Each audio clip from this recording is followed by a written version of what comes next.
कारगिल युद्ध थोडं वेगळं म्हणता येईल की त्यांनी इन्कर्जन केलं होतं आणि आपण फक्त त्यांना बाहेर काढून टाकलं. की जेव्हा चंद्र नाही आहे तेव्हा आम्ही त्या मूव्ह प्लॅन करायचो, म्हणजे त्यांना काहीच ऑब्झर्वेशन मिळू नये, तर ते आम्हाला त्या UMGनी चुन चुनके मारलं असतं.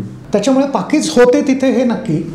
तर सुरुवातीला पण जेव्हा बोफोर्सनी फायर करायला सुरुवात केली, एक पण राऊंड खाली येत नव्हता त्याच्यावर. बरं.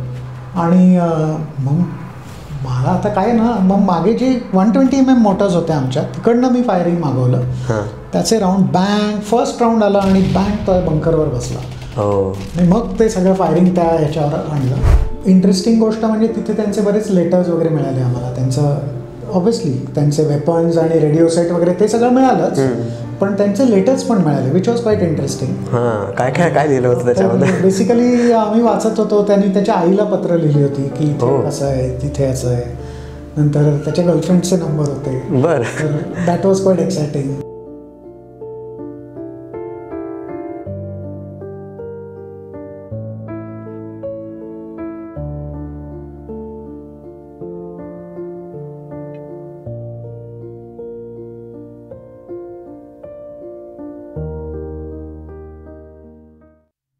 नमस्कार, मी शुभंकर आणि वाढीव चर्चा या आपल्या मराठमोळ्या पॉडकास्टच्या 10व्या भागात तुमच्या सगळ्यांचं खूप खूप स्वागत. जुलै 2024मध्ये कारगिल युद्धाला 25 वर्ष पूर्ण होत आहेत आणि त्यानिमित्तानेच आजची ही पॉडकास्ट केलेली आहे. युद्धस्य कथा रम्या, म्हणजेच युद्धाच्या गोष्टी या रंजक असतात, आणि त्यात जर कारगिल युद्धाच्या गोष्टी ऐकायला मिळाल्या तर, आणि तेही कारगिल युद्धात प्रत्यक्ष सहभागी होऊन शौर्य गाजवणाऱ्या भारतीय जवानाकडून ते ऐकायला मिळाल्या तर, आणि तो भारतीय जवान जर मराठी असेल तर ते मराठीतलं अनुभव कथन ऐकणं ही पर्वणीच नाही का. तर शेवटपर्यंत तुम्ही ही पॉडकास्ट बघा. कर्नल अमित कासोदेकर यांनी त्यांचे सैन्यातले आणि विशेषतः कारगिलच्या युद्धावेळेचे अनुभव मराठीतनं आपल्याला कथन केलेत. शेवटपर्यंत बघा आणि भारतीय सैनिकांबद्दल तुमच्या मनात ज्या भावना आहेत त्या कमेंट सेक्शनमार्फत त्यांच्यापर्यंत पोहोचवा. धन्यवाद. काय बाई, काय विषय? पॉडकास्ट ऐकलं का? लगेच सबस्क्राईब करायचं. नुसतीच वाढीव चर्चा. नमस्कार कर्नल कासोदेकर, कसे आहात? नमस्कार. तुम्ही आज इथे आलात एवढ्या आमच्या वाढीव चर्चा पॉडकास्टमध्ये वेळात वेळ काढून, त्याबद्दल खरंच खूप खूप धन्यवाद. मला पण खूप छान वाटतंय, कारण जसा तुम्ही सांगितलं मला की आपण थोडं युद्धाबद्दल काहीतरी बोलणार आहोत, तर मला पण असं माझ्या भूतकाळात जायला खूप छान वाटतंय. नक्कीच नक्कीच. लहानपणापासून शाळा कॉलेजमधनं मी युद्धाच्या गोष्टी मी आणि सगळेच ऐकत आलेले असतात, पण एका भारतीय जवानाकडनं, आणि तेही कारगिल युद्धातही सहभागी असलेल्या एका जवानाकडनं आज गोष्ट ऐकायला मिळणार आहेत, त्याबद्दल मला खरंच आत्ता खूप छान वाटतं आहे आणि मी खूप एक्सायटेड आहे. सो कारगिल युद्धाकडे मला जायचंच आहे, पण त्याच्या आधी मला नक्की जरा जाणून घ्यायला आवडेल की तुमचं मोटिवेशन काय होतं भारतीय सैन्यात जायचं, तुम्ही कशी तयारी केलीत आणि कसे कसे तुम्ही रँक्स चढत गेलात सैन्यामध्ये? सो मोटिवेशन म्हटलं तर तसं मोटिवेशन त्याला बरेच फॅक्टर्स होते. शाळेत असताना एकतर मला 8वीत असताना NCCमध्ये प्रवेश नाकारण्यात आला होता, कारण लोकांचं परसेप्शन असतं की हा अभ्यासात चांगला आहे तर हा दुसरीकडे काय चांगलं, एक तुम्ही असे ब्रॅकेटेड केले जातात, तर एक ते माझ्या मनात बिंबलेलं होतं. त्याच्यानंतर 11वी 12वीत असताना माझ्या बाकीच्या मित्रांनी बरेच NDAचे फॉर्म भरणं वगैरे केलं होतं, त्यांनी पण मी म्हटलं की हां. दुसरं अजून एक महत्त्वाचं होतं की मला काहीतरी हटके करायचं होतं, कारण तेव्हा इंजिनियर किंवा डॉक्टर असे 2 ट्रेंड खूप प्रॉमिनंट होते आणि मला त्याच साच्यात जाणं योग्य वाटत नव्हतं. काहीतरी वेगळं करायचं, पण काय करायचं कळत नव्हतं. आणि मग पुण्यात असल्यामुळे काही NDA कॅडेट्स लिबर्टीवर बाहेर येताना फिरताना बघायचो, स्मार्ट अपिअरन्स वगैरे, त्यांनी पण मी इम्प्रेस झालो होतो. तर असे बरेच फॅक्टर्स मिळून that motivated me to appear for exam, आणि मग एक्झाम पण क्रॅक झाली आणि मग पुढे ते सोपं होत गेलं. अच्छा. मग NDAतनं जेव्हा तुम्ही बाहेर पडलात तेव्हा सैन्यात काय म्हणून तुम्ही रिक्रूट झालात? सो NDAमध्ये 3 वर्षाचं ट्रेनिंग असतं. अच्छा. पण NDAचं कसं आहे, it is a try service training institute, जसं नॅशनल डिफेन्स अकॅडमी. तर तिथे आर्मी, नेव्ही, एअरफोर्स असे तिन्ही याचे ऑफिसर्स ट्रेनिंग घेतात, आणि 3 वर्ष ट्रेनिंग असल्यामुळे तुम्ही त्याच्यात ग्रॅज्युएशन पण करतात, आणि मग आर्मीचे जे ऑफिसर्स असतात ते इंडियन मिलिटरी अकॅडमी देहरादूनला जातात.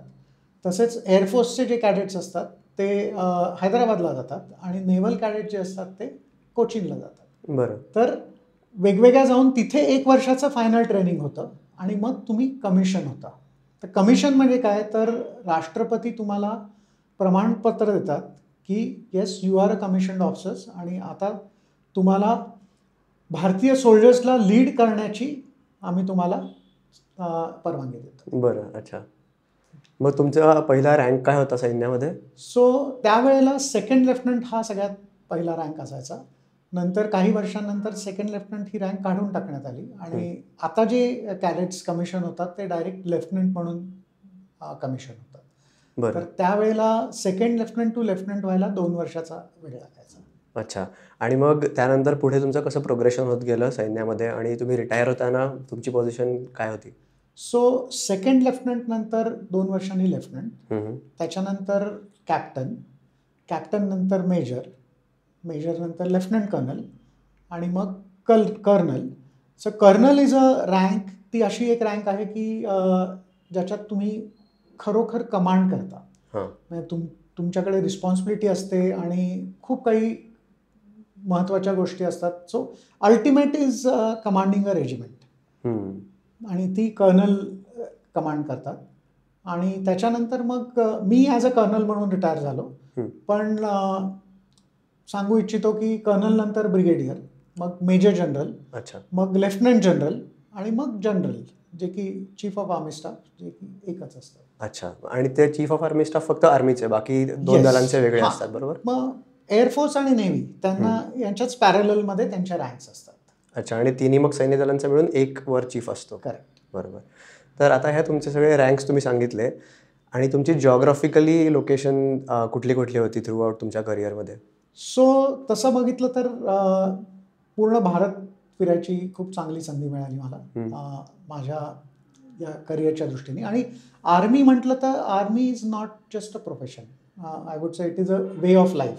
म्हणजे एक आयुष्य कसं जगायचं त्याची एक वेगळी प्रचिती आर्मीमध्ये येते. तर माझं पहिलं पोस्टिंग होतं औरंगाबादला, इथे महाराष्ट्रातच. तर त्याचं पण असं आहे की भारतात 2 औरंगाबाद आहेत, एक बिहारमध्ये पण औरंगाबाद आहे आणि एक आपल्या इकडे महाराष्ट्रात पण औरंगाबाद आहे. तर मला फक्त महाराष्ट्राचं माहिती होतं. पण मॅक्सिमम नॉर्थ इंडियन लोक आर्मीमध्ये असल्यामुळे त्यांना बिहारमधलं औरंगाबाद जास्त माहिती होतं. त्याच्यामुळे मला सगळे म्हणत होते की अरे चेक, बिहारमध्ये आलं पोस्टिंग, बिहारमध्ये आलं. पण नंतर मी जेव्हा चेक केलं तेव्हा ते महाराष्ट्रातलंच औरंगाबाद होतं. पण तिथे मी फक्त 6 महिने होतो. तिकडनं माझं फर्स्ट पोस्टिंग मग JNKला झालं, जम्मू काश्मीरला.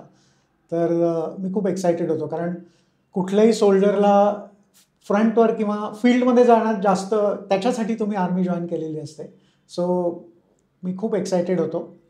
आणि त्याच्यानंतर मग JNKचे माझे 3 टेन्युअर्स झाले जम्मू काश्मीरमध्ये, वेगवेगळ्या अंतरावर, वेगवेगळ्या रँक्समध्ये. त्याच्यानंतर मी हिमाचलमध्ये होतो, पंजाबमध्ये होतो, राजस्थान, गुजरात आणि नॉर्थ ईस्टर्न साईडला मणिपूरमध्ये माझं टेन्युअर झालं. मणिपूर, नागालँडमध्ये एक टेन्युअर आणि आत्ता रिटायर होण्याच्या जस्ट आधी मी आसाम आणि अरुणाचलमध्ये होतो. बरं बरं बरं. आता म्हणजे इररिलेव्हंट टॉपिक आहे, पण आता सध्या भारतात एकच औरंगाबाद आहे. आता दुसरं ते छत्रपती संभाजीनगर झालेलं आहे. येस. पण पूर्वी होतं औरंगाबाद, बरोबर आहे. तर कारगिलच्या वेळेचं मग आपण थोडं आता बोलायला चालू करूयात की कारगिल जेव्हा युद्ध चालू झालं तेव्हा तुम्ही नेमकं कुठे तुमची पोस्टिंग होती आणि तुम्हाला जेव्हा कळलं आता की इन्सर्जन्सी झाली आहे, त्यानंतर ती बातमी तुम्हाला कशी आली आणि तुम्हाला कधी तिथे बोलावलं गेलं? सो कसं आहे की कारगिल म्हणजे 1999. तर 1999मध्ये मी हार्डली माझं ऑलमोस्ट 2.5 ते 3 वर्ष माझी सर्व्हिस तेव्हा होती आणि मी लेफ्टनंटच्या रँकमध्ये होतो तेव्हा. तर काय असायचं की मी तेव्हा JNKमध्ये, म्हणजे जम्मूजवळ कठुआ म्हणून एक कठुआ डिस्ट्रिक्ट आहे, तिथे माझं युनिट होतं. पण सियाचीनमध्ये बरेचसे OP ऑफिसर्स म्हणजे ऑब्झर्वेशन पोस्ट ऑफिसर्स आर्टिलरीचे, म्हणजे ते सांगण्याच्या आधी मी सांगतो की मी आर्टिलरीमध्ये होतो. हो, अच्छा. तर आर्टिलरी म्हणजे काय, तर आर्टिलरी म्हणजे लॉंग रेंज गन्स जे असतात, म्हणजे तुम्ही बोफोर्सचं नाव ऐकलं असेल किंवा साधारण 15-27 अशा लॉंग रेंजला तुम्ही तुमचे आर्टिलरी शेल्स फायर करता. आणि जसं तुम्ही बघताय की लॉंग रेंज आहे तर इट्स अन एरिया वेपन. म्हणजे एक असतं डायरेक्ट वेपन जे आपलं पिस्टल बंदूक जे आपण म्हणतो which is a small arms, त्याला स्मॉल आर्म्स म्हणतात. बरं. तर त्याच्यात तुम्ही डायरेक्ट फायरिंग करता ज्याच्यात ट्रॅजेक्टरी पण डायरेक्ट असते. पण आर्टिलरीचं it is a parabolic trajectory. म्हणजे तुम्ही मागून फायर करणार आणि मग ते राऊंड पुढे येतात तोफगोळ्यासारखं. एक्झॅक्टली. तर इट इज बेसिकली तोफगोळा. तर त्या तोफगोळ्यात जसं तुम्ही म्हणतात की 2 पार्टीज असतात. एक गन एंड असतो जिथनं फायर होतं आणि डिस्टन्स भरपूर असतं त्याच्यामुळे तीच लोक पुढे नसतात बघायला, टार्गेट बघायला. तर मग टार्गेट बघण्यासाठी पुढे अजून एक पार्टी असते, त्याला ऑब्झर्वेशन पोस्ट पार्टी म्हणतात. बरं. म्हणजे मागणं येणारा जी माझा तोफाच्या गोळ्या आहेत त्यांना एनिमीच्या म्हणजे याच्यावर कसं ते डायरेक्ट करता येईल तो फायर, त्याच्यासाठी पुढे एक पार्टी असते, ती ऑब्झर्वेशन पोस्ट पार्टी असते. ओके. म्हणजे ती ऑब्झर्वेशन पोस्ट पार्टी फक्त बघते की टार्गेटवर बसलाय का तोफगोळा, की ती हवेत पण बदलू शकते? हवेत नाही बदलू शकत. एकदा फायर झाल्यावर आर्टिलरीचं राऊंड पण ते जातात. म्हणजे इवन पहिला जे ग्रीड रेफरन्स द्यायचा असतो किंवा म्हणजे टार्गेट कुठे आहे त्याचं जे तुम्हाला डायरेक्शन्स द्यायचे असतात, म्हणजे तिकडनं ऍक्च्युली कमांड सगळ्या गन एंडला येतात आणि मग त्या कमांडनुसार गन एंडला फायर होतं. अच्छा. ओके.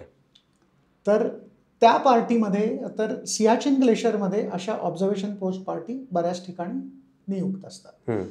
पण जसं माहिती आहे सियाचिन ग्लेशियरमध्ये सगळं हाय अल्टिट्यूडमध्ये आहे, 15,000 फुटाच्या वरच सगळ्या पोस्ट आहेत. तर तिथे 90 दिवसांपेक्षा जास्त साधारण ठेवत नाहीत. तर मग एवढं फ्रिक्वेंटली रोटेशन असल्यामुळे तिथे जास्त ऑब्झर्वेशन पोस्ट पार्टीची गरज पडते. मग ते फक्त तिथे जी फॉर्मेशन्स असतात त्यांना ते पूर्ण करता येत नाही. म्हणून मग बाकी जम्मू काश्मीरमधनं या सगळ्या पार्टीज तिकडे व्हॉलेंटियर बेसिसवर जातात. बरं. तर मी त्याच्यासाठी व्हॉलेंटियर केलं होतं त्यावेळेला आणि मी ऑलरेडी तिथे मार्च महिन्यात 1999 सियाचिन बॅटल स्कूलला ट्रेनिंग घेण्यासाठी तिथे ऑलरेडी दाखल झालो होतो. आणि मार्च एप्रिलमध्ये माझं ट्रेनिंग संपवून मी तिथे ग्लेशियरमध्ये 3 हिस्सात त्यांनी 76 किलोमीटरची बाउंड्री आहे. बरं. विच इज कॉल्ड AGPL म्हणजे ॲक्च्युअल ग्राउंड पोझिशन लाईन. तर नॉर्थ ग्लेशियर, सेंट्रल ग्लेशियर आणि सदर्न ग्लेशियर अशा 3 हिस्स्यामध्ये सियाचिन ग्लेशियरला डिव्हाइड केलेलं आहे. बरं.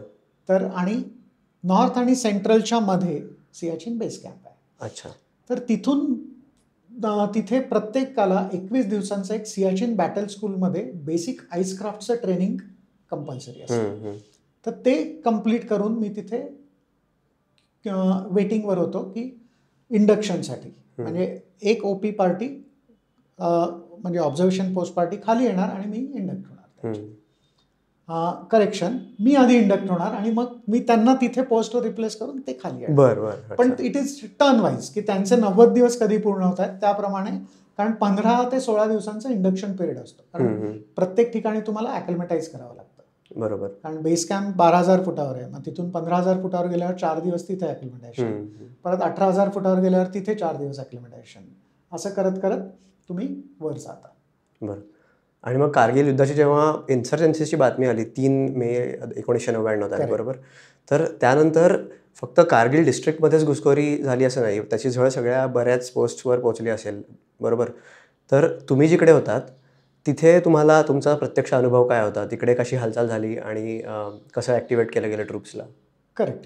सो जसं मी आधी सांगितलं की कारगिल हा एक एरिया आहे. कारगिलच्या नॉर्थला सियाचिन आहे, पण कारगिल आणि सियाचिनमध्ये एक चोरबाटला म्हणून सेक्टर आहे. बरं. विच इज पूर्ण ग्लेशिएटेड सेक्टर आहे आणि तिथे जास्त ऑक्युपेशन नव्हतं त्यावेळेला. तर मी सियाचिनमध्ये तेव्हा वाट बघत होतो माझ्या इंडक्शनसाठी. अच्छा. पण जेव्हा ही न्यूज आली तेव्हा मग फक्त कारगिल नाही तर असं आढळून आलं की बाकीकडे पण इन्कर्शन झालेली आहेत, चोरबाटला सेक्टरमध्ये पण आणि सियाचिनमध्ये पण. तर मग चोरबाटला सेक्टर तो ग्लेशिएटेड असल्यामुळे तिथे लवकर इंडक्ट करणं गरजेचं होतं. तर एक इन्फंट्री बटालियनला ऑलरेडी तिथे इंडक्ट केलेलं होतं. मग त्यांना ऑब्झर्वेशन पोस्ट ऑफिसर्स पाहिजे होते की in case artillery fire direct करायचा असेल तर कोणतरी पाहिजे. बरोबर. मी तिथे सियाचिन बॅटल स्कूलमध्ये आईसक्राफ्ट क्वालिफाईड आमची टीम बसलेली होती. वाट बघत होतो आम्ही, कारण माझं 15 ते 16 मेच्या सुमारास इंडक्शन होणार होतं नॉर्थ ग्लेशियरमध्ये. तर माझ्याकडे ते 12-13 दिवस कुशनमध्ये होते. अच्छा. तर त्यांनी मला लगेच ओव्हरनाईट तिकडनं शिफ्ट केलं. आम्ही रातोरात तुर्तुक म्हणून एक एरिया आहे, जिथून चोरबाटला सेक्टरला तिकडनं क्लाइंब करता येतं, तिकडे गेलो आणि नेक्स्ट डे आमचा मार्च सुरू झाला. अच्छा. तर चोरबाटला सेक्टरमध्ये जाणारा मी पहिला आर्टिलरी OP ऑफिसर होतो, मी आणि माझी पार्टी. आणि तिथे पण सगळं नवीनच होतं, कारण पोस्ट एवढा वेल लेड आउट पोस्ट नव्हत्या. अच्छा. तर सगळं चाचपडत चालू होतं की कुठे एनिमी आलाय कुठे नाही आलाय, म्हणजे ते सगळं जाणून घ्यायचं चाललं होतं. तर कारगिल युद्धात माझ्या मोहिमेची सुरुवात तशी झाली. बरोबर. आणि तुम्ही तेव्हा लेफ्टनंट होतात, बरोबर? करेक्ट. तर कारगिलचं युद्ध जे चालू झालं आणि 3 मे ते काही जुलैपर्यंत ते चाललं, तर त्या वेळातला तुम्हाला असा एकदम संस्मरणीय कुठला प्रसंग असा एकदम तुमच्या मेमरीमध्ये ठळक आहे असा की जो तुम्ही विसरू शकत नाही, असा एखादा तुम्ही प्रसंग सांगू शकाल का? प्रसंग तर भरपूर आहेत. म्हणजे सुरुवातीपासून म्हणायचं तर चोरबाटला सेक्टरमध्ये मी साधारण एक 22 ते 23 दिवस होतो. तिथे मी पहिला आर्टिलरी OP ऑफिसर गेलो. आणि कारण मी सियाचिनसाठी आलो होतो आणि सियाचिनला आईसक्राफ्ट क्वालिफाईड ऑफिसर पाहिजेत, कारण तेवढे ऑफिसर्स किंवा पार्टीज येणं अवघड असतं त्या शॉर्ट टाईममध्ये. म्हणून मग त्यांनी जे सियाचिनमधनं आलेले होते, कारण चोरबाटला तसा कमी हाईटवर आहे कम्पॅरेटिव्हली, पण तरी 5000 मीटरवर आहे. तर तिथे मग दुसऱ्या ऑफिसरला इंडक्ट केलं आणि मग मी तिकडनं डिइंडक्ट झालो आणि सियाचिनमध्ये इंडक्ट झालो. तर ज्या दिवशी मी डिइंडक्ट होत होतो तर तिथे एक हनीफुद्दीन नावाचे ऑफिसर होते. तर ते आले आणि राड्रिफ युनिटचे, तेव्हा ते इंडक्ट होत होते. बरं. आणि ते एका मोहिमेवर चालले होते आणि मी मग खाली आलो दुसऱ्या दिवशी आणि माझं इंडक्शन सुरू केलं. तर 2 दिवसांनी मला न्यूज मिळाली की अनफॉर्च्युनेटली इज नो मोर, कारण he died because of enemy incursion.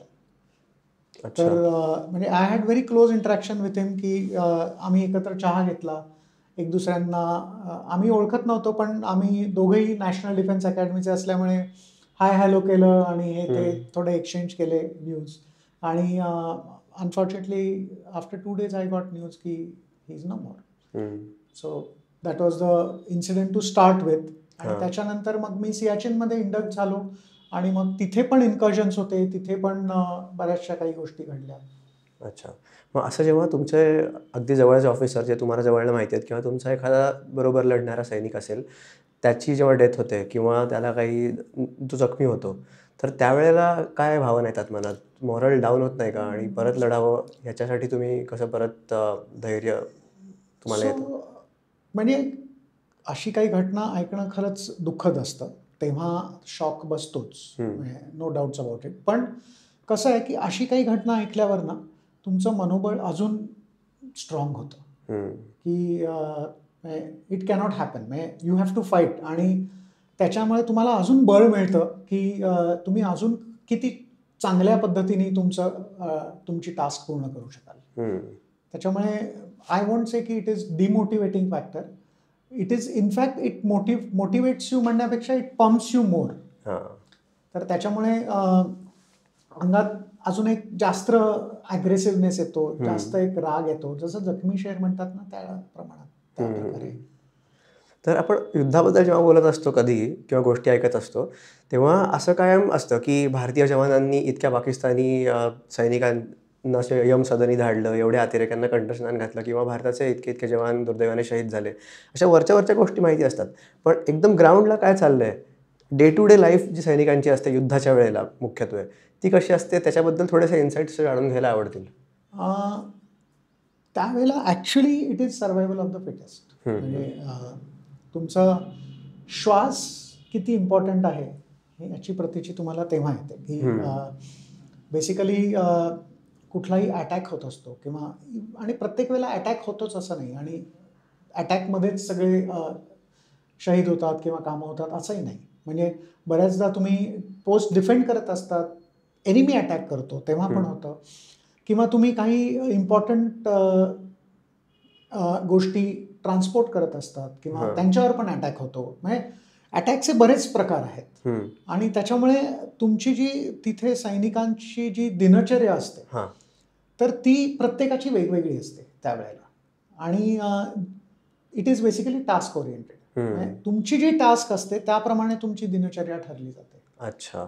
तर जसं उदाहरण द्यायचं तर मी जेव्हा चोरबाटलामध्ये होतो तर गोरेपिपी म्हणून एक तिथे पोस्ट होती, तर तिथून आम्ही वर गेलो होतो आणि एक कॅम्प 1 म्हणून तिथे एस्टॅब्लिश केलं होतं एक कंपनी पोस्ट आणि तिकडनं आम्ही बघत होतो की एक पिंपल नावाचं एक पीक होतं, तर तिथे एनिमी आहे का नाही, तर ही आम्हाला माहिती करायचं होतं. तर आम्ही रातोरात तिकडे गेलो आणि ॲक्च्युली आम्ही जिथे पोचलो ते पिंपल नव्हतं, पिंपल अजून पुढे होतं.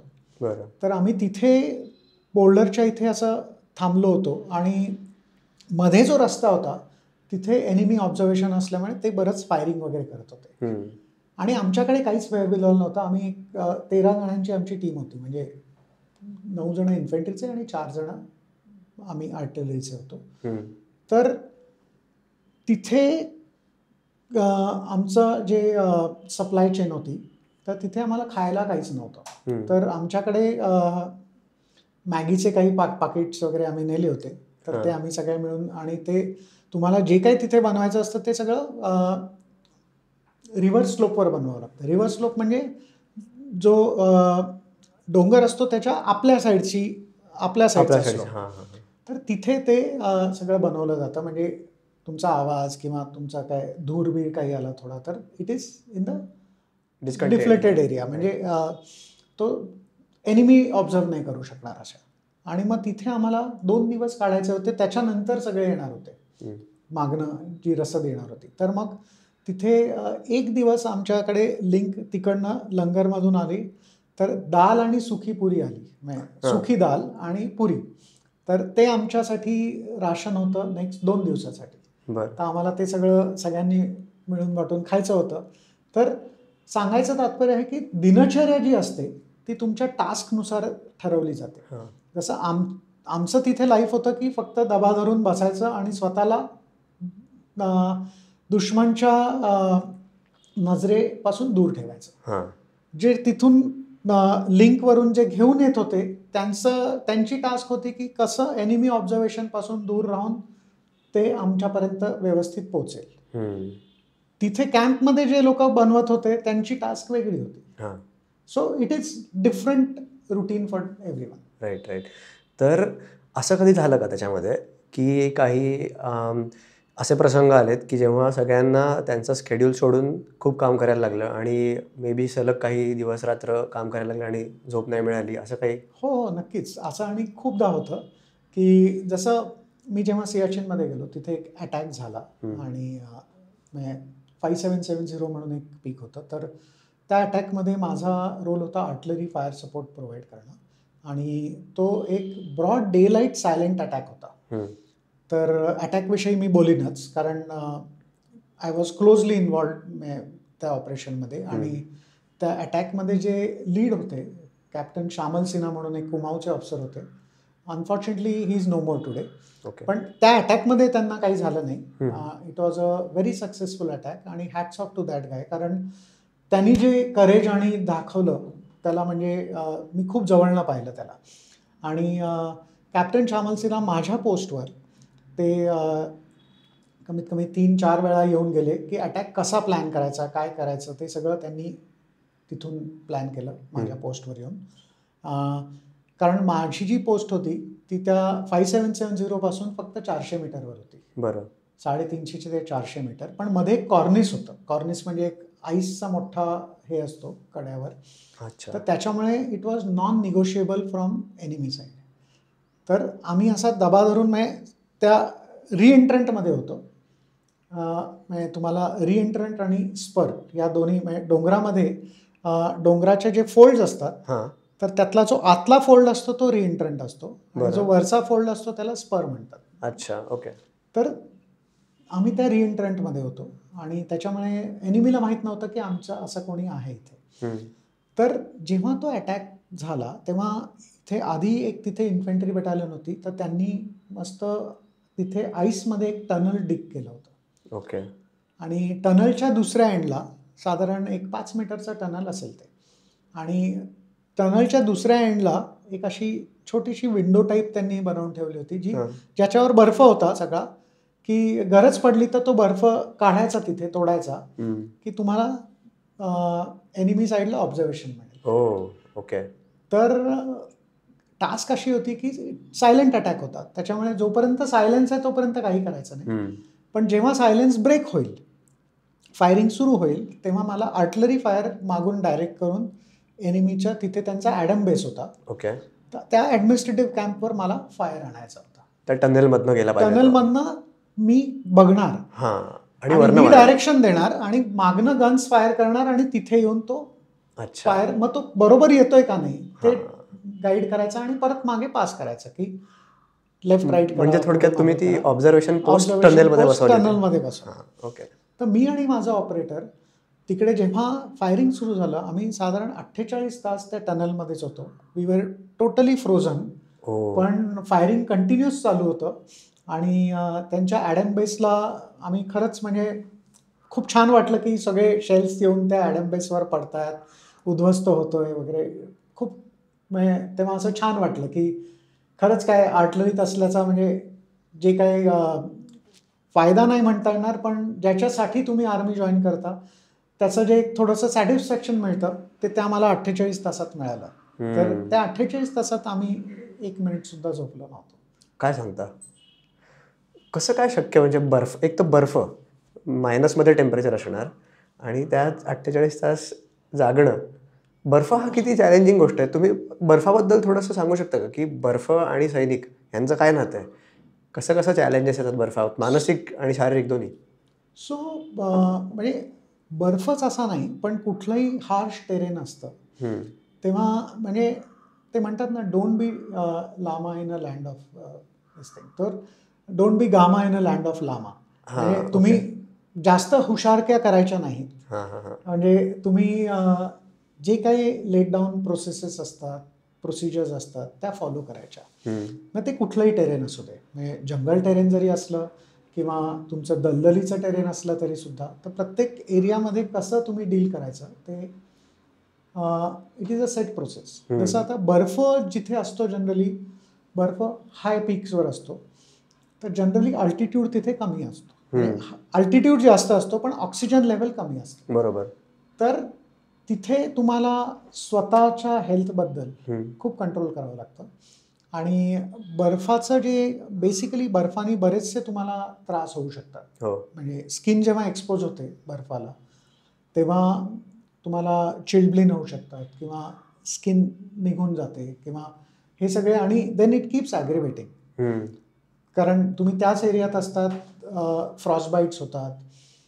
तर मेटल सरफेस तिथे असतं आणि तुम्ही जर का मेटलला टच केलं तेव्हा विदाऊट एनी प्रोटेक्शन, तर तुम्हाला ते मेटलला तुम्ही चिकटू शकता तुमचं skin. So it becomes very Dicey. आणि यू विल रिअलाइज की वेपन्स जी असतात ती सगळी मेटलची असतात. बरोबर. So it becomes a tricky this thing. म्हणून तिथे मग ग्लव्स, तुमचे गॉगल्स आणि ह्या ज्या छोट्या छोट्या गोष्टी असतात they become very very important assets for you. Right. मग तुमचा असा काही अनुभव आहे का की तुमच्याबरोबरचा एखादा सैनिक ज्याचं बर्फामुळे काहीतरी पायाला झालंय किंवा काही झालंय त्यांना बर्फामुळे? असं काही? तेच म्हणजे मी जेव्हा त्या 5770 पोस्टवर होतो, म्हणजे ज्या पोस्टवर अटॅक झाला आणि आपण ती कॅप्चर केली, कॅप्चर केल्यानंतर 7 दिवसांनी आमची पूर्ण ऑब्झर्वेशन पोस्ट पार्टी तिथे जाऊन तैनात झाली. बरं. तर तिथे आम्ही साधारण पुढचे 80 दिवस होतो आम्ही तिथे. तर तिथे आमच्या पोस्टवर एक मिसाईल होतं, मिलान मिसाईल होतं. त्यावेळेला Milan missile was something great.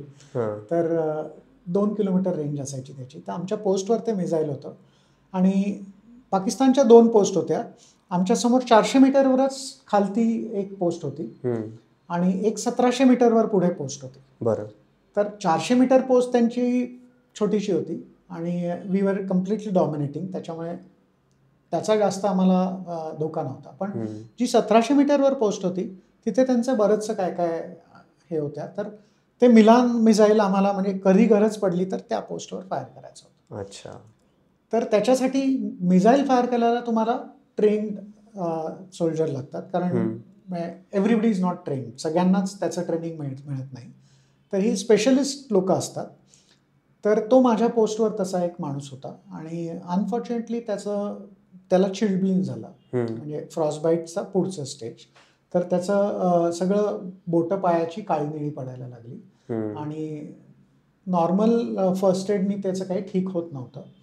आम्ही ते गरम पाण्यात हे करून त्याला सोक करून हे करून नमक वगैरे लावून शलगम लावून, पण त्यांनी काही त्याला फरक पडत नव्हता. तर त्याला मला खालती डिइंडक्ट करायचं होतं. Okay. So that he is treated. पण मग त्याचा रिप्लेसमेंट येण्यासाठी मी ऑलरेडी रिक्वेस्ट केली होती, पण ॲज आय सेड की तिथे ॲक्नोटाईज करत करत यावं लागतं सगळ्यांना. बरोबर. तर एक 15 दिवस जाणार होते तो नेक्स्ट माणूस येण्यापर्यंत. आणि मला त्याची परवानगी मिळाली नव्हती त्याला खाली पाठवायची. बरं. पण मला ते राहत नव्हतं आणि मी सिनियर मोस्ट पोस्टवर होतो. तर मला ते डिसिजन मी घेतलं तेव्हा आणि मी स्वतः आणि एक आमचा हवालदार होता, आम्ही दोघं मिळून त्या मिसाईल फायरिंगचं ट्रेनिंग घेतलं की जर फायर करावं लागलं तर कसं करायचं, काय करायचं. आणि मी त्याला खाली पाठवलं. तर खूप मला शिव्या घातल्या सगळ्यांनी, माझ्या सिनियर्सनी वगैरे, की how can you do that हे वगैरे वगैरे ना, की यू आर कॉम्प्रोमाइजिंग सिक्युरिटी वगैरे वगैरे. आणि इन अ वे ते त्यांच्या परीने बरोबर होते आणि मी माझ्या परीने जे डिसिजन घेतलं ते मी बरोबर होतं. कारण मी म्हटलं की जर फायर करायची गरज पडली तर आम्ही फायर करू, आणि तेवढा कॉन्फिडन्स आम्ही डेव्हलप केला होता. मग त्याला खाली पाठवलं आणि नंतर फॉर्च्युनेटली त्या पुढच्या 15-20 दिवसात काही फायर करायची गरज पडली नाही. माझा टेन्युअर संपला, मी तिथून खाली गेलो. हुंडर नावाची एक जागा आहे, तर खाली तिथे फील्ड हॉस्पिटल आहे. तर तिथे जेव्हा मी त्याला भेटलो तेव्हा मी त्याच्या डोळ्यात जे आनंदाश्रू बघितले, किंवा त्यांनी येऊन मला एकदम कडकडून मिठी मारली आणि थँक्यू म्हटला तो, की तुमच्यामुळे आज माझा पाय वाचलाय. तरी त्याचं एक बोट गेलं होतं, अर्धं बोट त्याला काढावं लागलं होतं कारण ते इन्फेक्टेड झालं होतं. पण जर का तो खाली आला नसता तर कदाचित त्याचा पूर्ण पाय गेला असता, कापावा लागला असता, ॲटलिस्ट 3-4 बोटं, पाऊल सगळं. तर म्हणजे त्याच्या डोळ्यात मी जे बघितलं ते. हा जो सैनिकांमधला एकमेकांमधला जी आपुलकी किंवा ही जी भावना आहे ती खरंच भारी वाटतं ते ह्या गोष्टी ऐकून. पण हे झालं एक ऑफिशियल साईडचं, तुम्ही तो ऑफिशियली डिसिजन घेतलात आणि मग नंतर त्याच्यामुळे त्याला फायदा झाला आणि नंतर तुमच्यात जो बॉन्ड अजून तयार होऊन आला तो खूपच छान होता. पण असं काही इन्फॉर्मल काही गोष्टी आहेत का की 2 सैनिकांमधला बॉन्ड कसा एकदम भारी असतो असं सांगणार आहे? हो, म्हणजे इन्फॉर्मल म्हटल्यावर ते खूप अशी मजेशीर गोष्ट आहे जी मी सांगू इच्छितो, की जेव्हा ग्लेशियरमध्ये तुम्ही इंडक्ट होता तेव्हा तिथे एक ओपी बाबा म्हणून एक मंदिर आहे. बरं. तर ओपी बाबा म्हणजे जुन्या कोणी काळी ते तिथे ऑब्झर्वेशन पोस्ट ऑफिसर होते, एक सुभेदार होते. तर त्यांनी बरंच लढले आणि त्यांचं एक मंदिर बनवलेलं आहे. तर तिथे प्रथा अशी आहे की तुम्ही वर जाताना तिथे बिडीचा प्रसाद चढवता, बिडी किंवा सिगरेटचा प्रसाद. बरं. तर आमची 4 जणांची ऑब्झर्वेशन पोस्ट पार्टी होती. तर 2 जण त्याच्यात स्मोक करायचे, पण 1 जण आम्ही खाली ठेवणार होतो आणि मी आणि 3 असे आम्ही वर जात होतो. तर माझा जो ऑपरेटर होता पवन कुमार नाव त्याचं, हरियाणाचा होता आणि तो भरपूर बिडी प्यायचा. तर ह्यांनी सगळ्यांनी माझ्या नकळत तिथे जायचं, सगळ्यांना माहिती की बिडी सिगरेटचा प्रसाद चढवतात. तर त्यांनी आपलं एक पाकिट काढलं, आम्ही इंडक्ट होणार होतो, त्याच्यातनं पाकिट काढलं आणि अर्पण केलं की बिडीचा प्रसाद. मी त्याला विचारलं, म्हटलं याच्यात पॅकेट तुमच्याकडे आता किती सिगरेट आहेत, किती बिडी आहेत? म्हटलं अभि 90 दिवसांचा प्रश्न आहे, तर 90 दिवसांचा पूर्ण स्टॉक आणलेला आहे मी.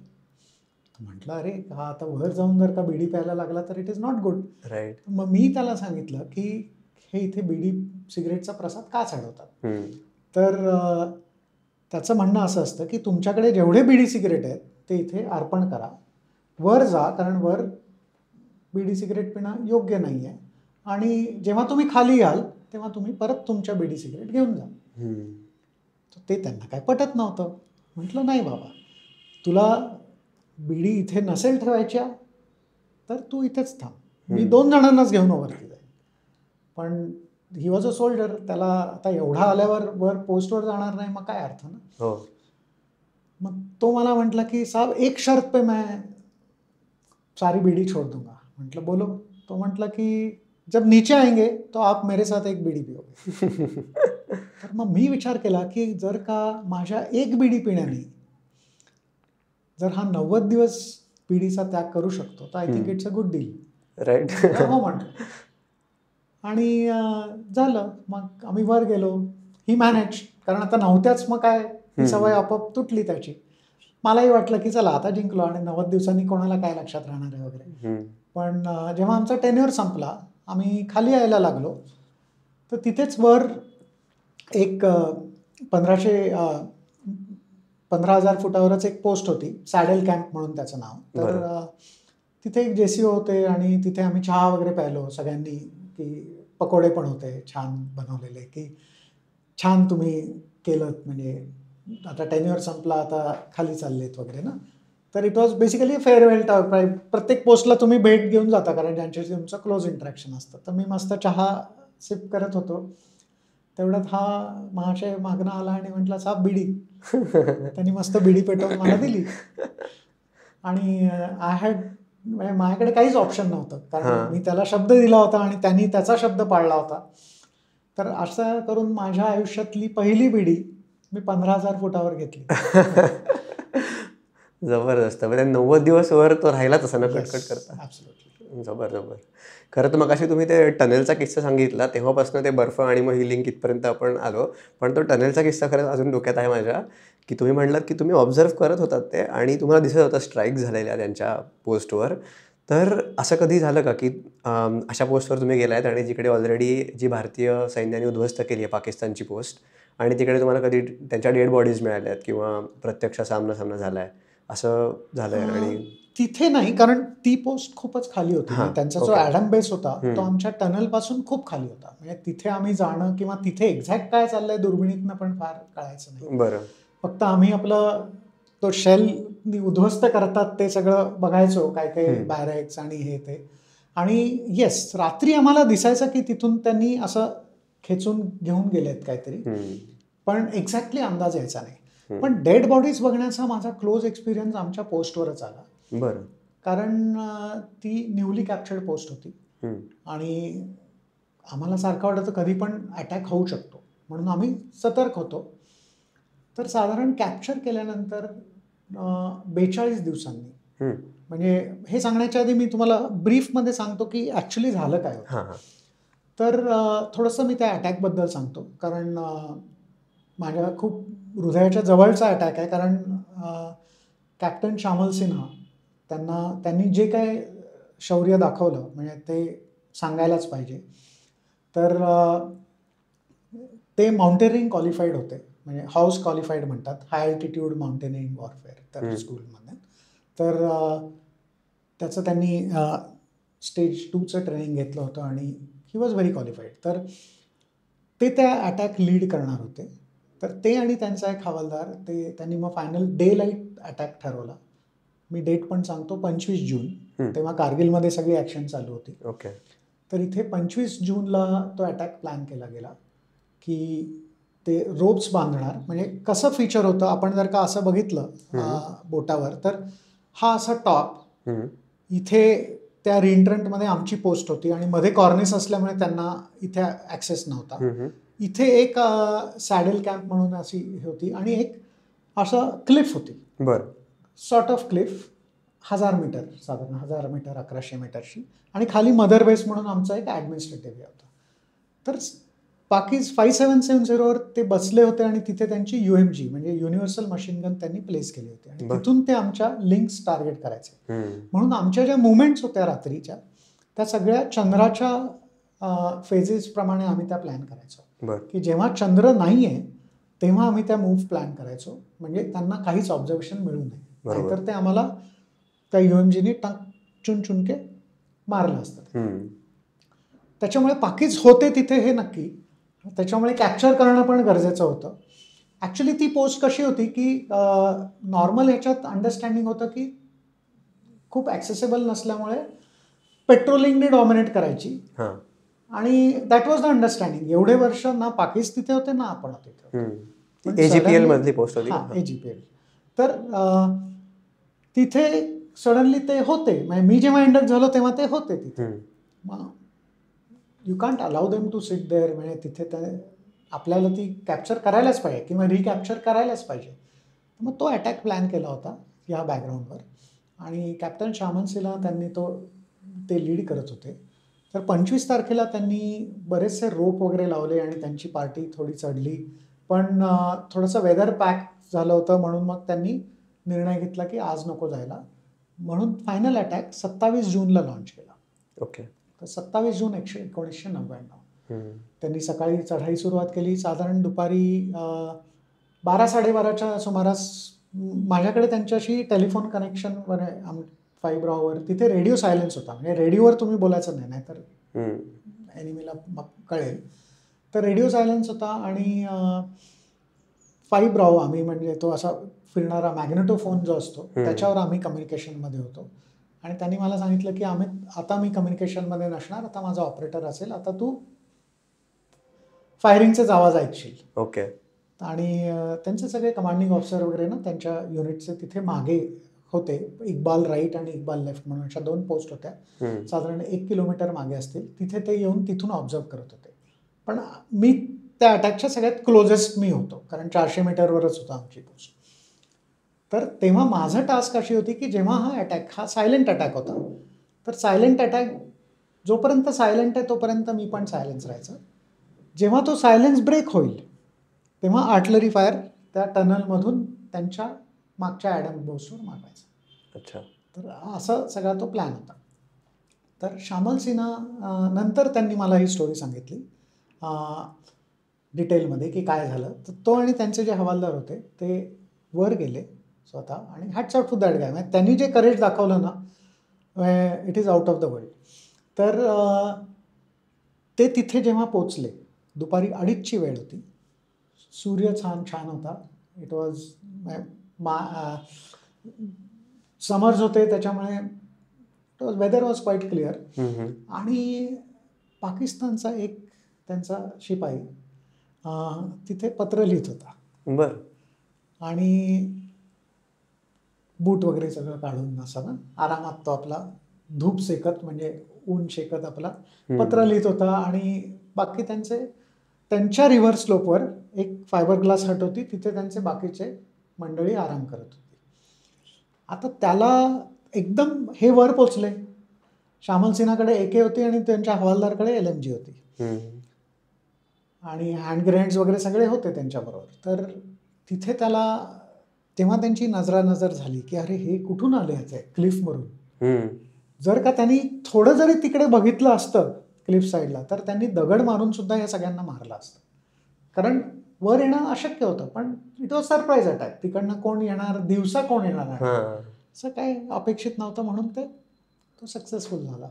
तर जेव्हा त्यांची नजरानजर झाली, पाकिस्तान शिपाईकडे 2 ऑप्शन होते. एक तर त्याची इकडे 5-7 मीटरवर UMG होती, ज्याचीनी ते आम्हाला टार्गेट करायचे, ती फिरवून यांना मारायचं, कारण त्याच्याकडे स्वतःकडे तेव्हा काहीच नव्हतं, तो पत्र लिहित होता. का माझ्या 10-15 मीटर मागे माझा कॅप्टन आणि माझे बाकीचे लोक आहेत, त्यांना जाऊन मी सांगू की आलंय. तर ही चोज सेकंड ऑप्शन, मागे जायचं. तो पळत सुटला तिकडे. तर हे पटकन गेले, त्यांनी त्याला उडवला, टक टक टक टक, मला आवाज आला, म्हटलं झालं, सायलेन्स इज ब्रोकन. आणि शामल सिन्हा लगेच त्यांचे जे 5 लोक ते आराम करत होते तिथे त्यांनी ग्रेनेड वगैरे मारून सगळ्यांना दे वे नो मोर, ते आराम करत होते ते पण सगळे. त्याच्यामुळे दिवसा जनरली सगळे आराम करतात या, कारण अटॅक वगैरे होतात तर रात्री होतात. बरोबर. दिवसा आपलं एक हे करून तर सगळं आरामात चाललं होतं, आणि कोण येणार ना, हायएस्ट पोस्टवर आहात तुम्ही वगैरे, त्याच्यामुळे दे वर कॉट नॅपिंग.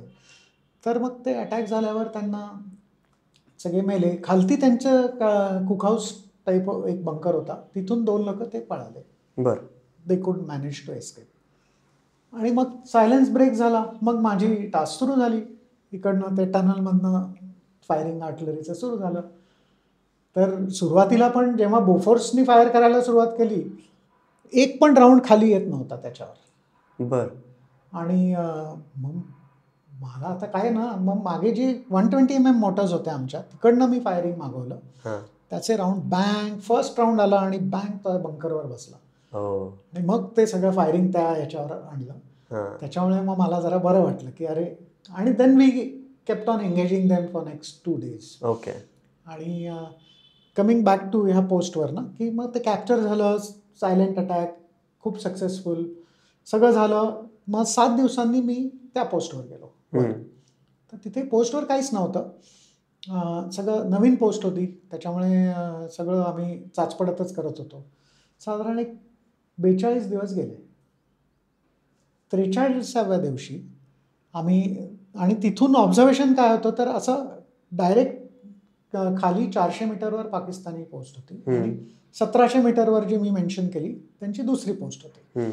तर 400 मीटरची जी पोस्ट होती तिथे आम्हाला व्हाईट फ्लॅग दिसला. आणि त्यांनी मायक्रोफोनवर वगैरे ते ओरडत होते की हमारे कुछ साथी शहीद हुए हैं, तो उनकी डेड बॉडीज हम लेके जाना चाहते हैं. तर आम्ही जे बोलत होतो ते त्यांच्यापर्यंत पोचत नव्हतं. मग मी गनहँडमधनं तो एक आमचा मेगाफोन असतो, तो भोपू म्हणतात, तो मागवला. आणि मग त्याच्यावर आमच्यातला एकाचा आवाज त्यांच्यापर्यंत पोचला. आणि मग त्यांना सांगितलं की आम्ही चेक करून सांगतो. मग आम्ही जेव्हा वर सांगितलं तेव्हा मग 72 hours त्या आमच्या गुलाब कॉम्प्लेक्समध्ये सीजफायर म्हणून डिक्लेअर केला. मग आम्हाला टास्क देण्यात आली की आम्ही ते डेड बॉडीज त्यांच्या फायबर ग्लास हटमधनं काढायच्या, आमच्या इथे खाली पाठवायच्या, आणि मग ते 0 पॉईंटला त्यांना हँडओव्हर होतील. कारण त्यांना तर येऊ देणार नाही आता आम्ही पोस्टवर की जा तुम्ही या आणि डेड बॉडी घेऊन जा, then that is a suicidal. Correct. तर की आम्ही तुमचं सगळं काम करू आणि देऊ तुम्हाला. तर मग जेव्हा आम्ही तिथे गेलो फर्स्ट टाईम, कारण सगळं बर्फाच्छादित होतं ते, फर्स्ट टाईम आम्ही त्या एरियात गेलो. आणि सीजफायर असल्यामुळे आम्ही जाऊ शकलो, तर आम्ही कशाला वेडेपणा करून ओपन टू देअर एम, म्हणजे तसं जाणार नाही म्हणून आम्ही कधीच गेलो नव्हतो त्या साईडला. मग आम्ही तिकडे गेलो आणि बघितलं तर त्या सगळ्या अशा बर्फात अशा दबलेल्या होत्या बॉडीज, 5 डेड बॉडीज होत्या. तर मग आम्ही हळूहळू सुरू केलं आमचे ते आयसॅक्स आणि जे कुऱ्हाड सगळं करून, ग्लव्ज वगैरे घातलेले होते आणि सगळं आम्ही त्यांचे काढत होतो डेड बॉडीज. तर एकदम जड झाल्या होत्या, एकदम अशा म्हणजे व्हेरी हेवी, खूपच जड झाल्या होत्या. तर जेव्हा मी, त्यांचा एक नर्सिंग असिस्टंट होता, नंतर आम्हाला कळलं तो नर्सिंग, तर त्याची जेव्हा आम्ही डेड बॉडी काढत होतो असं, तर जेव्हा त्याचा खांदा असा आम्ही ओढून काढत होतो तेव्हा त्याचा हात असा, कारण मे बी ग्रेनेडनी वगैरे लागून त्याचा हात तसाही निकामी झाला असेल, हात ओढताना आमचा हात हातात आला. बरं. मी आणि आमचा एक अजून एक होता हवालदार. तर आमचं असं झालं की अरे इट इज अ शॉकिंग की असं तुम्ही काढताय आणि ओढतायत त्या डेड बॉडीला, ओढता ओढता असा खांद्यापासून असा हात निघून असा इथे आला, सगळं frozen. So it was a dreadful sight I would say. तर ते सगळं झालं. मग आम्ही त्या 5 डेड बॉडीज त्यांच्या रॅपअप केल्या आणि पाठवल्या खाली आणि सगळं हँडओव्हर झालं. आणि इंटरेस्टिंग गोष्ट म्हणजे तिथे त्यांचे बरेच लेटर्स वगैरे मिळाले आम्हाला. त्यांचं ऑब्व्हियसली त्यांचे वेपन्स आणि रेडिओ सेट वगैरे ते सगळं मिळालंच, पण त्यांचे लेटर्स पण मिळाले, विच वॉज क्वाईट इंटरेस्टिंग. काय लिहिलं होतं त्याच्यामध्ये? बेसिकली आम्ही वाचत होतो, त्यांनी त्याच्या आईला पत्र लिहिली होती की इथे कसं आहे, तिथे असं आहे. नंतर त्याच्या गर्लफ्रेंडचे नंबर होते. तर दॅट वॉज क्वाईट एक्साइटिंग. तर असं बरंच काय काय इंटरेस्टिंग ना. तर जबरदस्त. ओके. आता भारत आणि पाकिस्तान हे 2 विषय आले की भारतीयांच्या 2 जिव्हाळ्याचे विषय असतात. एक तर भारत पाकिस्तान युद्ध आणि भारत पाकिस्तान क्रिकेट मॅच. तर तेव्हा मला आठवते 1999ला, मी लहान होतो खूप, पण 99चा क्रिकेटचा फॅन असल्यामुळे मला माहिती वर्ल्ड कप कधी कधी झाले. तर 99ला वर्ल्ड कप झाला होता, तो कारगिलच्याच वेळेत झाला होता का? करेक्ट, मला अगदीच आठवत आहे, कारण त्या दिवशी आम्ही खूप फायरिंग केलं होतं. म्हणजे भारत पाकिस्तानची पाकिस्तान मॅच झाली होती आणि आपण जिंकलो होतो आणि तेव्हा भरपूर फायरिंग केलं होतं. तर आनंदाचं फायरिंग होतं ते. तर त्याच्यामुळे मला आठवत आहे. बरं. आणि पण तेव्हाचं असं काही तुमचं आठवण पुढची आठवण असं अशी म्हणजे कशी फायरिंग करायला परवानगी लागते कोणाची की आनंदात की तुम्ही? कसं होतं की तिथे you are the post commander, म्हणजे मी पोस्ट कमांडर, म्हणजे मी सिनियर मोस्ट होतो. ॲक्च्युली मी आर्टिलरीचा असल्यामुळे मी सपोर्ट रोलमध्ये असतो आणि इन्फंट्रीचा ज्यांची तिथे पोस्ट असते त्यांचा ऑफिसर असतो तो पोस्ट कमांडर असतो. पण unfortunately for medical reasons he was not there, म्हणजे त्यांना खाली डिंडक केलं होतं. तर मी एकच ऑफिसर होतो आणि मी त्यांच्या कमांडिंग ऑफिसर बरोबर टचमध्ये होतो. तर ही सेड की you will take all decisions, आणि त्यांनी मला ती लिबर्टी दिली होती. So I was taking all those decisions. आणि ते तर असं होतं कधी कधी की काही फायरिंग तसं करावंच लागतं. तिथे काय होतं, आमचं न्यूली कॅप्चर्ड पोस्ट असल्यामुळे रात्री आम्हाला खूप क्रिटिकल असायची. कारण तिथे काय होतं ना, त्या हाय अल्टिट्यूडला आणि माइंडसेट तसा डेव्हलप झाल्यामुळे हॅल्युसिनेशन खूप होतं. हॅल्युसिनेशन म्हणजे काय की कोणी येत जरी नसेल ना तरी तुम्हाला भास खूप होतात की अरे कोणतरी येत आहे, असं काय येत आहे, कोण येत आहे वगैरे ना. तर काय होतं, तिथे आमची अरेंजमेंट अशी होती की जिथे आमची MMG लावली होती. MMG म्हणजे मीडियम मशीन. तर आणि LMG पण लावली होती. तर तिथून आम्ही जो मोस्ट प्रॉबेबल अप्रोच असतो, म्हणजे जिथून शत्रू येण्याची जास्त दाट शक्यता असते, त्या अप्रोचला आम्ही गार्ड केलेलं असतं. म्हणजे तिथे फिक्स लाईन म्हणतो, म्हणजे ती फिक्स लाईनवर लावून तिथे एम करून ठेवलेली असते की जरी कोणी दिसलं नाही तरी ते प्रॉबॅबिलिटी खूप जास्त आहे तिथे असण्याची. मग तिथे एक बस्ट मारायचा की ॲटलिस्ट कॅज्युलिटी होईल. आणि मग नंतर क्लोज क्वार्टर बॅटल, म्हणजे जवळ आले तर मग दिसतील तेव्हा तसं मारायचं. अशी ती स्ट्रॅटेजी असते. तर अच्छा, आमचं काय होतं, वर पोस्ट होती आणि खाली एक स्नो टेंट होता, पब टेंट. कारण न्यूली कॅप्चर्ड असल्यामुळे इन्फ्रास्ट्रक्चर तसं काहीच नव्हतं. फायबर ग्लास हट वगैरे नंतर येणार होत्या, पण तेव्हा तिथे काहीच नव्हतं. तर त्या पब टेंट आणि आमची 10 मीटर पण नसेल हाईट, पण मी खाली होतो रिव्हर्स स्लोपवर. तर तिथे मी झोपायचो आणि आता माझ्या आदेशाशिवाय फायर नाही करणार कोणी. आणि वर जो सेंट्री असणार तर तो माझ्याशी कसं बोलणार, ओरडून तर नाही बोलणार. तर मग तिथे 5 तो मॅग्नेटोफोन असायचा. मग तो फिरवायचा, फिरवल्यावर माझ्या इकडे रिंग वाजणार.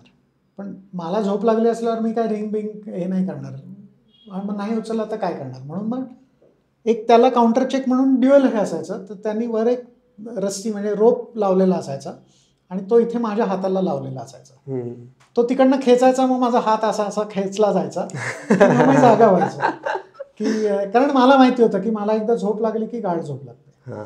तर मग कदाचित मी तो मॅग्नेटोफोन ऐकणार नाही, आणि खरंच गरज असेल तर मग it is not good. So आणि ते सोडून येऊ शकणार नाही.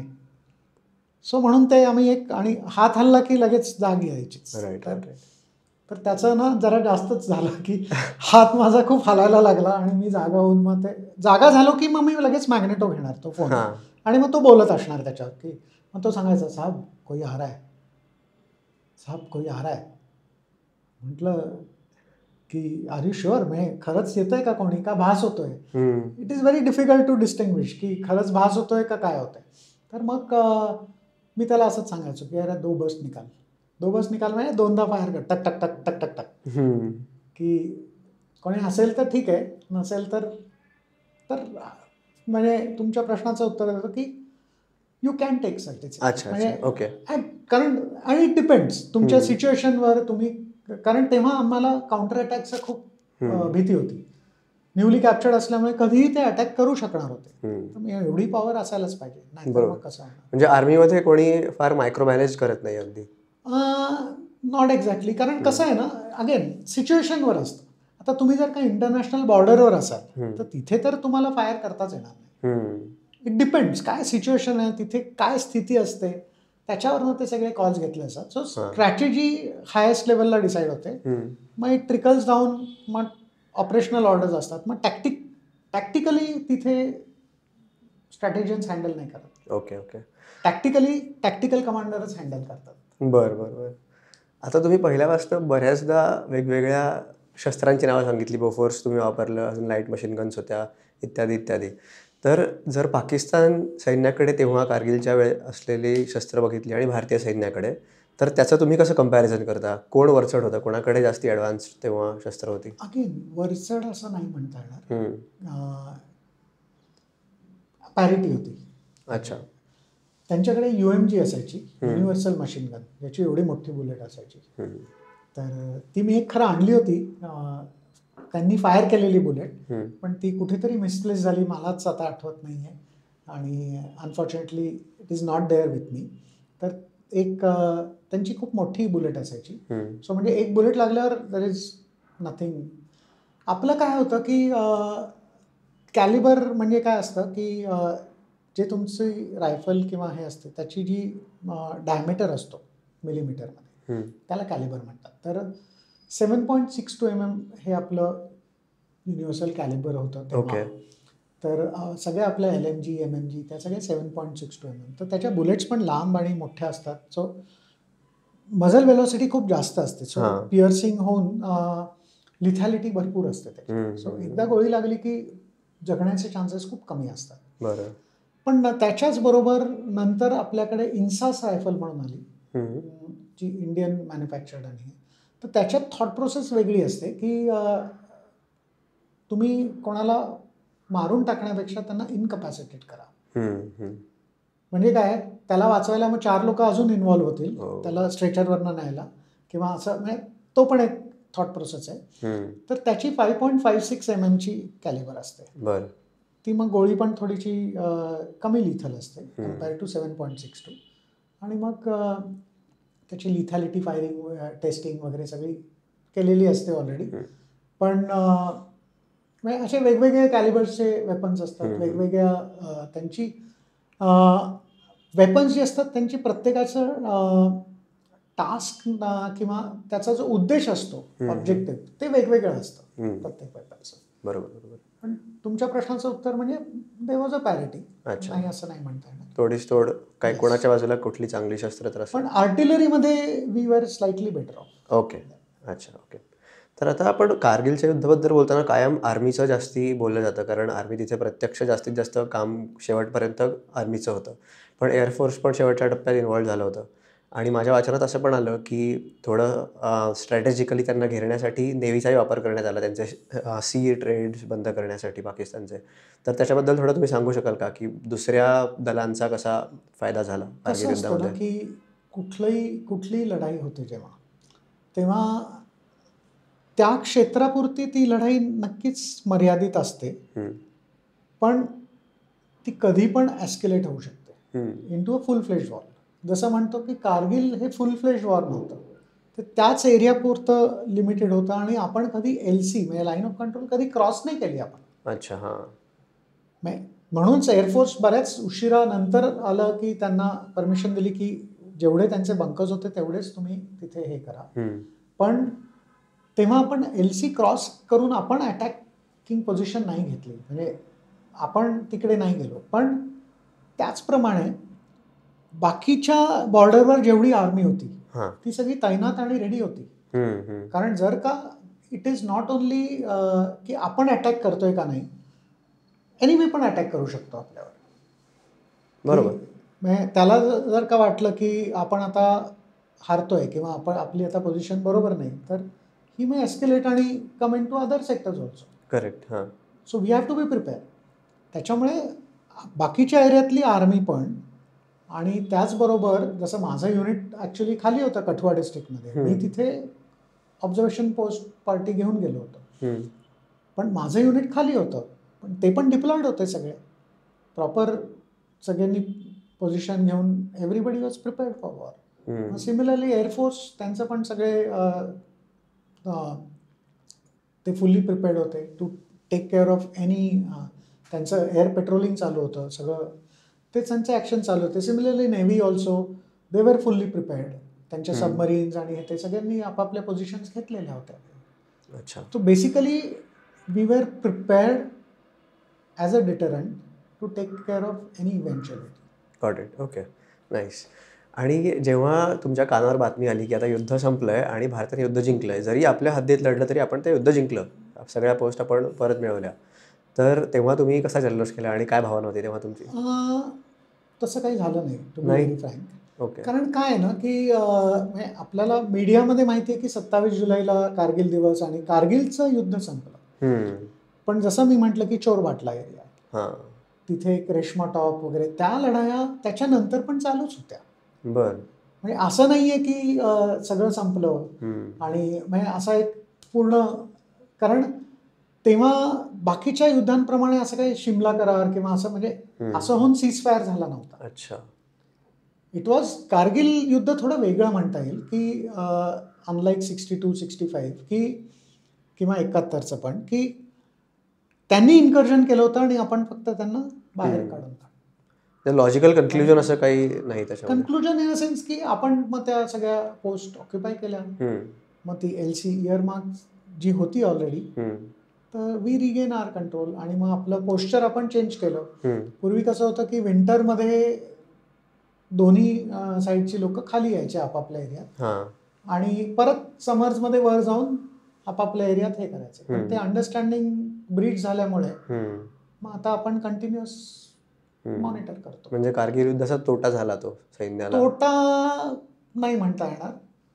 It was a need of the hour आणि आपला व्हिजिलन्स वाढला. कारण कारगिल युद्धाचं मेन कारण होतं की there was an intelligence failure. There were various gaps. बऱ्याचशा गॅप्स आयडेंटिफाय झाल्या होत्या. Not only intelligence failure but बऱ्याच लेवलला बऱ्याच गॅप्स आयडेंटिफाय झाल्या. मग कारगिल कमिटी नेमण्यात आली. त्यांनी त्या गॅप्स प्लग कशा करता येईल ते सगळं करण्यात आलं. So corrective action is always on. It's a never ending process. म्हणजे दूरगामी परिणाम त्याचे जे झाले कारगिल युद्धाचे, त्याच्यामध्ये आपला व्हिजिलन्स तर वाढला. आणि अजून अशा कुठल्या गोष्टी सांगता येतील की ज्या कारगिल युद्धामुळे भारताने शिकल्या आणि पुढे त्याच्यामुळे कमी मे बी इन्सर्जन्सी झाली असेल, अशा गोष्टी?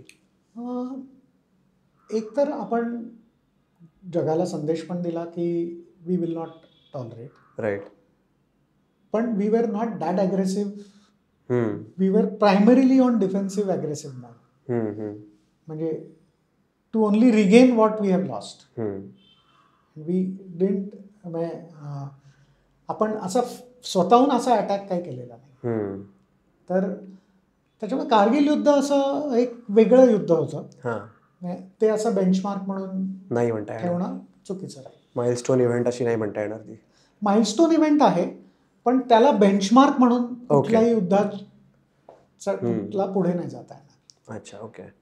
आत्तापर्यंत हे सगळं ऐकून तुमच्याकडनं प्रत्यक्ष तिथल्या एका जवानाकडनं खूपच छान वाटलं. आणि तुमच्याकडे अजून असा अनुभवांचा खजिना असणार आहे. पण आपल्याला आपली वेळ पण मर्यादित असल्यामुळे आपण मे बी इथे थांबूयात. पण थांबायच्या आधी नक्कीच मी तुम्हाला विचारेन की तुम्हाला असं काही सांगायचं असेल आणि जे राहून गेलं असेल तर नक्की तुम्ही शेअर करा. राहून गेलं असं म्हणजे असं एखादी गोष्ट की तुम्हाला, भरपूर गोष्टी असतात पण म्हणजे, आणि कसं आहे ना, त्या गोष्टी अशा एकदम अशा आठवत नाही. बरोबर. जेव्हा आपण जसं आता आपली बातचीत सुरू झाली तर मग माझं पण माइंड पास्टमध्ये भूतकाळात जाऊन असं वेगवेगळं, म्हणजे मी बोलतोय तोंडाने पण माझ्या डोळ्यापुढे ते सगळं येत आहे की तेव्हा कसं होतं, काय होतं, आणि वेगवेगळ्या आठवणी वेगवेगळ्या वेळेला येत जातात. सैन्यातलं जीवन असं मिस करता का तुम्ही? येस, नक्कीच. माझा युनिफॉर्म मी खूप मिस करतो. आणि ऑफकोर्स जे ॲज यंगस्टर डेज मी जे हाय अल्टिट्यूडमध्ये म्हणजे होतो ते खूप मला म्हणजे छान वाटतं आता की स्वतःबद्दल पण एक खूप चांगलं वाटतं की I did a right thing. बरेचसे डिसिजन्स तुम्ही घेता आणि मग त्याचा तुम्हाला अभिमान वाटतो नंतर. त्यातल्यापैकी हे एक डिसिजन होतं की मी आर्मी जॉईन केली. नंतर मला सहभाग व्हायचा हे मिळाला की आय वॉज फॉर्च्युनेट की अशा काही थोड्याशा ह्याच्यात असंही वाटतं की I could have participated in more things. ये दिल मांगे मोर असतं, पण प्रत्येकाला तशी संधी मिळतेच असं नाही. बरोबर. पण जेवढी संधी मिळाली त्याचं तुम्ही चीज केलं का नाही, किंवा तर त्याचा एक छान स्वीट मेमरी अशी वाटते. छान. तुमचा जर पुनर्जन्मावर विश्वास असेल आणि समजा तुमचा परत एक जन्म झाला तर तुम्हाला परत आर्मीत जायला आवडेल? सर्टनली. मला माझा युनिफॉर्म मी खूप मिस करतो. कारण युनिफॉर्म ही अशी एक गोष्ट आहे ना की ती अशीच तुम्हाला मिळत नाही. You have to earn it. So I would like to earn it again and again. पण खूप छान, म्हणजे army is a way of life, जसं मी तुम्हाला सांगितलं. बरोबर. मग आता आर्मी तुम्ही रिटायर झालात आणि मग आता तुम्ही सिव्हिल लाईफमध्ये आहात, तर काय जगताना काय फरक वाटतात? आणि असं वाटतं का की ही सिव्हिलियन लोक फारच म्हणजे वेगळी आहेत आर्मीपेक्षा, Not आणि exactly. This is not my terrain? कसं आहे ना की प्रत्येक नाण्याच्या दोन बाजू असतात. म्हणजे एनिथिंग यू सी, प्रत्येक ठिकाणी प्रोज आणि कॉन्स ते असतातच. आणि सिव्हिल लाईफमध्ये म्हणजे कसं आहे की फार असं फरक पण नाही आहे. फरक आहे, नक्कीच आहे. काही पॉझिटिव्ह फरक आहेत, काही निगेटिव्ह फरक पण आहेत. तसं आता मेन म्हणजे कसं ना की आर्मीमध्ये ट्रेनिंग तसं झालेलं असतं. तुम्ही ज्या लोकांबरोबर वागता किंवा ज्या लोकांना कमांड करता त्यांचंही ट्रेनिंग झालेलं असतं. त्याच्यामुळे it is easy to pass order, get execute things आणि हे ते. कारण आणि सगळेच मोटिवेटेड असतात. म्हणजे डिमोटिवेटेड लोक खूप कमी असतात. इथे मला उलटं दिसतं, डिमोटिवेटेड लोक जास्त असतात. आणि प्रत्येकाचं ट्रेनिंग ऑब्जेक्टिव्ह म्हणजे डायव्हर्सिटी जे आपण म्हणतो ना ती खूप असते. आणि एक सेल्फ डिसिप्लिन थोडीशी लॅकिंग असते. किंवा एक तर असे बरेचसे छोट्या छोट्या गोष्टींमधून, म्हणजे माझा आता हा व्हिडिओ जर का माझ्या कंपनीतल्या लोकांनी ऐकलं तर ते ॲक्सेप्ट करतील की काही लोकांनी माझ्याबरोबर जेवण करणं बंद केलं. कारण मी त्यांना बोलायचो की तुम्ही ताटात घेतलेलं अन्न वाया नका घालू. बरोबर. तेवढंच घ्या. व्हेरी स्मॉल पॉईंट लोकांना वाटत असेल, पण तेवढंच घ्या जेवढं तुम्हाला गरज आहे. कारण लोक आपली घेतात, किंमत नसते ती, एक व्हॅल्यू थोडीशी. म्हणून थोडंसं आय थिंक सिव्हिक सेन्सचं ट्रेनिंग होणं खूप गरजेचं आहे. लोक म्हणतात की आर्मी ट्रेनिंग कंपल्सरी करा, पण त्याच्यापेक्षा मला वाटतं की एक जो बेसिक सिव्हिक सेन्स आहे ना आपला. कारण आत्ता पण मी सकाळी येताना असं माझी रोज खूप चिडचिड होते. लोक सिग्नलला थांबत नाहीत, इथे थुंकतात, इथे कचरा पडला आहे, लोक हे करतात. म्हणजे it is all basic civic sense. तर लोक म्हणतात स्वतःला भारतीय, पण एक भारताला चांगला देश बनवण्यासाठी तुम्ही ह्या बेसिक गोष्टी पण जर का करू शकला नाही तर मग तुम्हाला भारतीय म्हणण्याचा काही अधिकार नाही, असं मला वाटतं. त्याच्यामुळे एक सिव्हिक सेन्सची ट्रेनिंग आणि त्याचं एन्फोर्समेंट खूप गरजेचं आहे असं मला वाटतं. मला सगळं तिथे वाटतं की आर्मीतनं जे रिटायर झालेत त्यांना सरकारने त्यांची एक समिती नेमली पाहिजे किंवा त्यांचा एक टास्क फोर्स तयार केला पाहिजे आणि जरा लोकांना शिस्त लावली पाहिजे. काही लोकांना असं म्हणजे भाग वाटून दिले पाहिजे, हा भाग तुमचा, हा भाग तुमचा, असं नाही. काही असं कार्य करायला आवडेलच नक्कीच. आणि लोकांचा जर का प्रतिसाद असेल, जसं पुण्यातच आपण बघतो की आपण पुण्याबद्दल खूप असा गर्व बाळगतो की मी पुणेकर आणि मराठी होण्याचा गर्व वगैरे ना. तर मी जेव्हा आता पुण्यात आलो, मी एवढे 20-25 वर्ष पुण्यात नव्हतो, भारतभर फिरत होतो. पण जेव्हा आता मी पुण्यात आलो बऱ्याच वर्षांनी, तेव्हा मला प्रत्येक ठिकाणी असं वाटतं की अरे काय झालं आहे पुण्याला. म्हणजे आधी पण असं होतं का. तर म्हणजे हेच जे इल डिसिप्लिन जे आपण बघतो ना ते खूप मनाला खूप असं चिडचिड होते. होप की होईल, हळूहळू सुधारेल आणि तुमच्यासारखी लोकांच्या पॉडकास्टच्या लोकांपर्यंत पोहोचल्यावर त्यांना किमान जाग येईल. जर का ह्या माझ्या पॉईंटनी 1% जरी फरक पडला ना तर I think we have achieved our aim. Yes, नक्कीच नक्कीच. खूप खूप धन्यवाद. तुम्ही इकडे आलात आणि कारगिल युद्धाबद्दल एवढं प्रत्यक्ष तुमचे अनुभव शेअर केलेत. खूप मजा आली आणि तुम्हाला तुमच्या पुढच्या आयुष्यासाठी शुभेच्छा. आणि भारत देशाला साठी तुम्ही केलेल्या सेवेबद्दल खरंच तुम्हाला सॅल्यूट. थँक्यू. आणि मी पण तुम्हाला धन्यवाद आणि म्हणू इच्छितो की तुम्ही जो हा कार्यक्रम सुरू केला आहे it's a very noble thing. तुम्ही जसं मी तुमचे पहिले 4 पॉडकास्ट बघितले, तुम्ही वेगवेगळ्या क्षेत्रातलं वेगवेगळ्या युनिक काही गोष्टी निवडताय आणि खास करून मराठीत करतायत. तुम्ही स्वतः भारताबाहेर असून सुद्धा हा इनिशिएटिव्ह करतायत. तुम्हाला छान लोकांचा सपोर्टसुद्धा आहे. तर एक छान इनिशिएटिव्ह म्हणून मला पण खूप छान प्रिव्हिलेज वाटतंय की अशा तुमच्या इनिशिएटिव्हमध्ये मला सहभागी होण्याचा लाभ मिळाला. तर thank you very much. Thank you so much. Thank you. नुसतीच वाढीव चर्चा.